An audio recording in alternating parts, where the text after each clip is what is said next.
क्या है, भारत सरकार किसी भी सरकार से भेदभाव नहीं की, चाहे वो किसी भी पार्टी की सरकार हो। लेकिन यहाँ जो सरकार थी कांग्रेस पार्टी की, जिसके मुखिया भूपेश बघेल थे, वो नहीं चाहते थे कि मतलब भारत सरकार की योजनाओं का लाभ यहाँ पर लोगों को मिले और उसका श्रेय भारत सरकार को, मोदी जी को और भारतीय जनता पार्टी को जाए। जैसे प्रधानमंत्री आवास है, 5 साल में 18 लाख गरीब लोग वंचित हो गए और यही सब का ये दुष्परिणाम हुआ कि उनको 2023 के विधानसभा चुनाव में सरकार से हाथ धोना पड़ा। इंफ्रास्ट्रक्चर में भी कुछ मतलब हम लोग जब लोगों के साथ में चर्चा कर रहे थे तो एक विषय इंफ्रास्ट्रक्चर का आया था छत्तीसगढ़ को लेके कि जिस तरीके से बाकी जगहों पे नेशनल हाईवेज बने उस तरीके से पिछले 5 साल में छत्तीसगढ़ को वो नहीं मिला।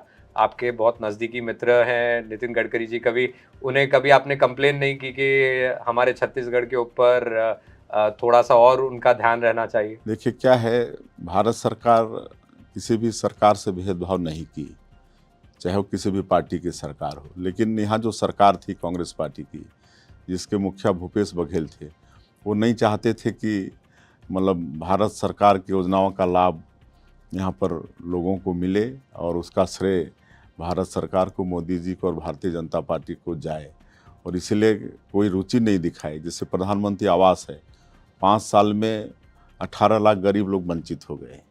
कई बार भारत सरकार से मंत्रियों ने, हमारे पंचायत मंत्रियों ने चिट्ठी लिखा, अधिकारियों ने लिखा, उसके बाद भी कोई इंटरेस्ट प्रधानमंत्री आवास बनाने में इनकी नहीं रही। वही हाल हाईवे के सेक्टर में था, वही हाल आपका आयुष्मान भारत कार्ड, जो गरीब लोग कभी प्राइवेट हॉस्पिटल का सोच भी नहीं सकते थे, लेकिन आयुष्मान भारत शुरू होने के बाद जब 5 लाख की व्यवस्था उनको मिलने लगी स्वास्थ्य के क्षेत्र में, तो प्राइवेट हॉस्पिटल भी वो लोग जा पाए। ये सब योजना भी पिछली सरकार में लागू नहीं हुआ और यही सब का ये दुष्परिणाम हुआ कि उनको 2023 के विधानसभा चुनाव में सरकार से हाथ धोना पड़ा।